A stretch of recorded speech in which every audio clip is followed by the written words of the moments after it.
বলে হাসিনা নাই, হাসিনা মোদের তারেক ভাই। এগুলো শোনা শুরু করতে হবে তাহলে আপনাদেরকে। আপনারা যখনই এই কথাগুলো বলবেন তখন সাধারণ মানুষ এই কথাগুলো বানায় নিবে যে কে বলে হাসিনা নাই, হাসিনা মোদের তারেক ভাই। কারণ তারেক রহমানের কার্যক্রম, তারেক রহমানের সরকারের কার্যক্রমের মধ্যে সব জায়গায় এই ধরনের জিনিসগুলো ফুটে উঠতেছে। তারেক জিয়া বাদ দিয়ে টেরাক জিয়া বলতেছে। এই কথাগুলো তো এই ঘটনাগুলোর পরে আসছে। এই কথাগুলো তো তৈরি করার জন্য আপনারা স্কোপ তৈরি করে দিচ্ছেন। এখন আরো কি বলছে জানেন? আরো বলতেছে ট্রাক থেকে ট্রাক্টর, তারেকের উপর হাসিনা ভর।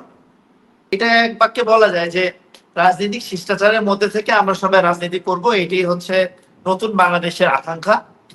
তো এটার মধ্যে আমিও যেরকম, নাসিরউদ্দিন পাটোয়ারি এরকম, ডক্টর কাজী মনিরুজ্জামান ভাই এরকম, যে আমাদেরকে রাজনৈতিক শিষ্টাচারকে ধারণ করেই রাজনৈতিক বক্তব্য এবং হচ্ছে আমাদের চাহিদা জনগণের কাছে চাওয়া অথবা রাষ্ট্রের কাছে চাওয়া, এটাকে পেশ করা উচিত। সেই ক্ষেত্রে নাসিরউদ্দিন পাটোয়ারি আর আমি ভিন্ন কেউ না, প্রত্যেককেই ওই শিষ্টাচারের উপর দিয়ে যাওয়া উচিত, এটাই আমি মনে করি। কিন্তু কয়েকটা বিষয় আছে দেখেন, যে মুফতি সাহেব অলরেডি বলছে, তারপর আমি ওইভাবে বলতেছি না, আমি আমার ভাষায়। হয়তো এই কথাগুলো একটু কঠিন মনে হবে, কারণ আগের বার তো আমি মূল্যায়ন করে কোনো কথা বলিনি। আগের বার কিন্তু আমি কথা শুরুই করছিলাম প্রথমবারে, যে আমি নিরপেক্ষ জায়গা থেকে ঘটনাকে আমি ব্যাখ্যা করছিলাম। এবং আমি মনির ভাই 2-3 বার বলছে যে আমি নাকি বলিনি যে বলছি যে নাসিরউদ্দিন পাটোয়ারি উস্কানিমূলক বক্তব্য দেয়নি। আমি কিন্তু এই কথা বলিনি।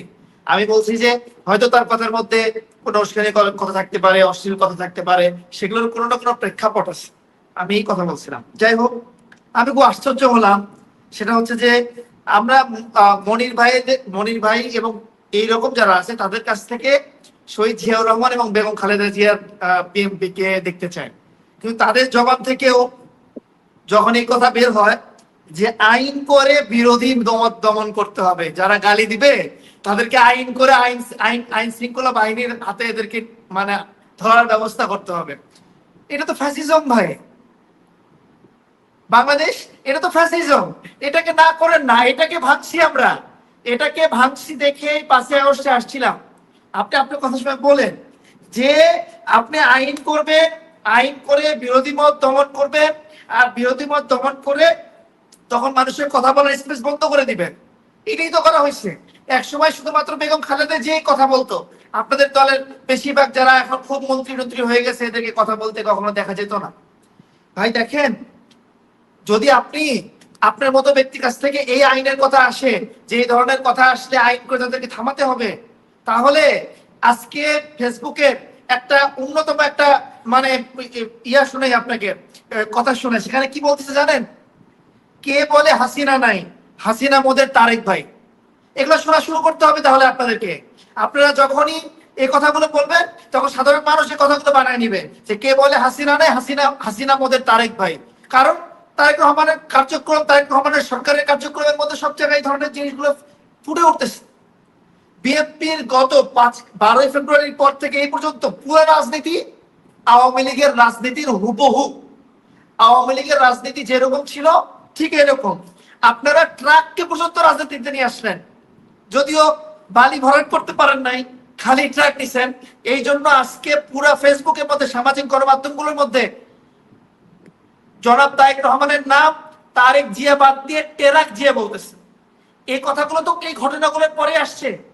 এই কথাগুলো তো তৈরি করার জন্য আপনারা স্কোপ তৈরি করে দিচ্ছেন। এখন আরো কি বলছে জানেন? আরো বলতেছে ট্রাক থেকে ট্রাক্টর, তারেকের উপর হাসিনা ভর। এই কথাগুলো বলার সুযোগ যদি আপনাদের কার্যক্রমের মধ্যে আসে, আজকে যেভাবে ট্রাক্টর গুলো সাজায় রেখে এনসিপির নেতৃবৃন্দকে হবিগঞ্জে যাওয়ার জন্য মানে বাধা দিলেন, এইটা কি 144 ধারা নিয়ম? যে 15টা ট্রাক্টর নিয়ে এসে রাস্তা ব্লক করে রাখো, এটা কোন জিনিস? এই আওয়ামী লীগের পুলিশ এখন তারেক রহমানের পুলিশ আর বিএনপির পুলিশে পরিণত হয়েছে। আশ্চর্য কথা। আপনি বললেন আসিফ মাহমুদ সজীব ভুইয়ার দুর্নীতি, এনসিপি নেতৃবৃন্দের হচ্ছে নামে দুর্নীতি, ইউনূস সরকারের সময় দুর্নীতি।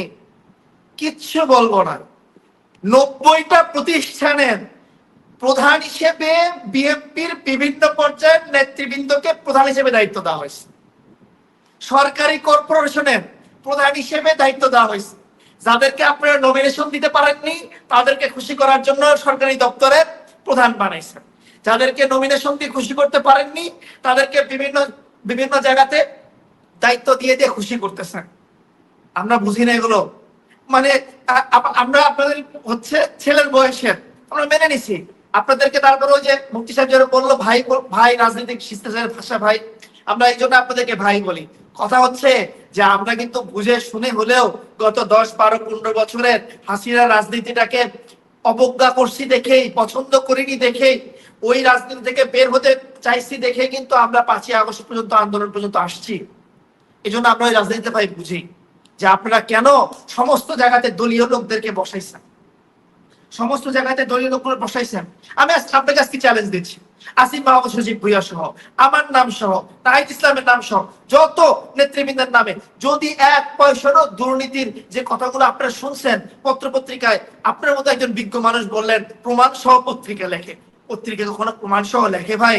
যদি পত্রিকা প্রমাণ সহ লেখে, এটা যদি আপনি বিশ্বাস করেন, তাহলে জঙ্গি টেরোরিস্ট তারেক রহমান বাংলাদেশের বর্তমানে প্রধানমন্ত্রী। এই কথা তৎকালীন প্রথম আলো লেখছে, এই কথা তৎকালীন ডেইলি স্টার লেখছে, এই তৎকালীন যে পত্রিকাগুলো তারা এগুলো লিখতো যে হচ্ছে এই সালাউদ্দিন আহমেদ জঙ্গি লিস্টের মধ্যে তার তালিকাভুক্ত, সেই জন্য সে ভারতে যে শিলংয়ে যে হচ্ছে ইয়া নিছে, কি বলে জায়গা নিয়ে সেখানে পালায় আছে। হাসিনা এই কথাগুলো বলেনি, আর এই কথাগুলো নোট করে করে পত্রিকা লেখেনি। তাহলে পত্রিকাকে আপনি ওহি মনে করলেন, আর ওহি মনে করে আপনি বলতেছেন যে এদের নামে অনেক দুর্নীতির কথা আসছে, সেগুলো প্রমাণ সহ নাকি পত্রিকা লিখছে। তাহলে মীর শাহ আলমের দুর্নীতি, স্ট্যান্ডিং প্রতিমন্ত্রী আমার পাশের আসলে আমার বাড়ি বগুড়া, তার বাড়ি বগুড়া, আমরা দেখতেছি না? তার কার্যক্রম আমরা দেখিনি? তো এগুলো তো প্রমাণিত জিনিস। যেগুলো প্রমাণিত জিনিস সেগুলোকে একেবারে এড়িয়ে যেগুলোর আপনি কখনো প্রমাণ দিতে পারবেন না, এই কথাগুলোকে নিয়ে আসলেন। এই জন্য আমি চ্যালেঞ্জ দিচ্ছি, আপনার সরকারে আছেন, প্রমাণ করেন, প্রমাণ করে ছাড়েন, তারপরে আমাদেরকে জনগণের হাতে ছাড়বেন না আইনের হাতে ছাড়বেন, আমরা জুতার মালা পরে সেই শাস্তি নেওয়ার জন্য প্রস্তুত আছি। একটা জিনিস দেখেন, আপনি বললেন যে পদ্মা সেতুর সময় আপনি বলছেন এটা হাসিনার বাপের টাকায় না, এটা হচ্ছে জনগণের টাকায়। তাহলে আপনিও আজকে একটা ভুল করছেন। কি ভুল করছেন? আপনি বলছেন 15,000 লিস্টেড আহতকে, জুলাই আহতকে বিএমপি হচ্ছে ইয়া দিচ্ছে। আপনার সরকার শব্দ উচ্চারণ করেননি। আপনি বলছেন বিএমপি তাদেরকে হচ্ছে মাসিক ভাতা দিচ্ছে। বিএমপি কেন মাসিক ভাতা দিবে? বিএমপি মাসিক ভাতা কেউ চাইছে নাকি? আর 15,000-কে বিএমপি মাসিক ভাতা দিচ্ছে নাকি? এটা সরকারের টাকা।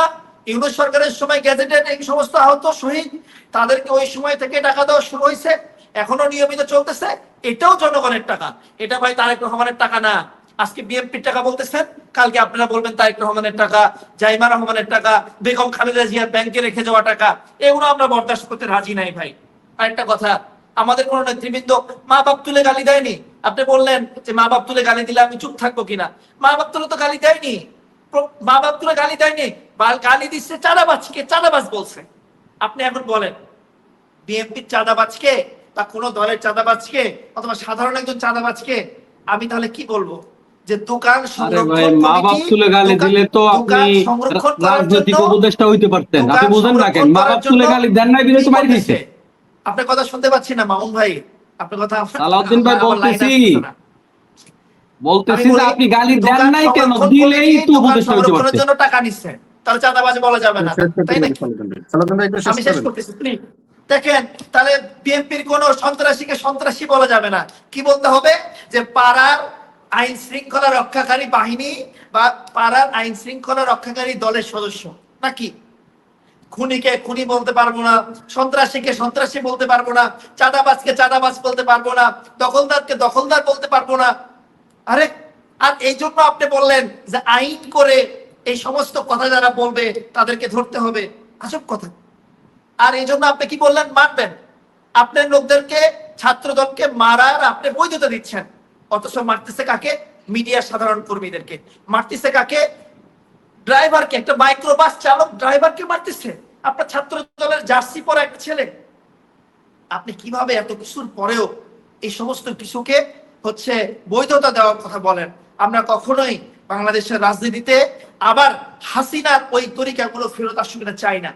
যদি কখনো হাসিনার ওই তরিকাগুলো ফেরত আসার জন্য আপনারা কোনো বয়ান এস্টাবলিশ করার জন্য চেষ্টা করেন, তাহলে এক নাসিরউদ্দিন পাটোয়ারি না, এরকম হাজার নাসিরউদ্দিন পাটোয়ারি তৈরি হবে, আপনাদের কান ঝালাপালা হয়ে যাবে চাঁদাবাজ শুনতে শুনতে, সন্ত্রাসী শুনতে শুনতে।